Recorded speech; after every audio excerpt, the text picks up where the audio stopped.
ഉമ്മ, ഇതെക്കാന്റെ ഫോണ്. എന്നാ എന്താ എന്റെ കുട്ടി നേരത്തെ ഒരു വിളി? ഹലോ, അസ്സലാമലൈക്കും.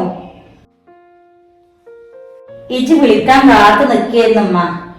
എന്നോട് ഉമ്മാക്കേ കുറച്ച് കാര്യങ്ങൾ പറയാണ്ട്.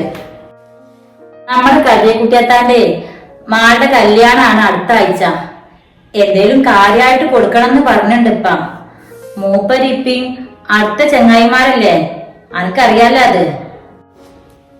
പിന്നെ ഇപ്പാക്ക് ഇന്നലെ ചെക്കപ്പിന് പോയപ്പോഴേ തിമരത്തിന്റെ എണ്ണം കൂടിക്കണമെന്നാ ഡോക്ടർ പറഞ്ഞത്. എത്രയും പെട്ടെന്ന് ഓപ്പറേഷൻ ചെയ്താൽ അത്രയും നല്ലതാണത്രേ. പറ്റിച്ച ഈ മാസം തന്നെ അത് നടത്തല്ലേ? എന്നാ പിന്നെ അങ്ങനെ ആയിക്കോട്ടെ. എന്നാ എല്ലാത്തിനും കൂടിയുള്ള പൈസ എങ്ങനെയാ വെച്ചാല് ജതിപ്പാന്റെ ബാങ്കിൽ കണ്ടിട്ട് കൊടുത്താളെ ട്ടാ. എന്നാ ശരി. പിന്നെ കുഞ്ഞോടെ ഫീസ് അടക്കാനായിക്കണേ, ആ കാര്യം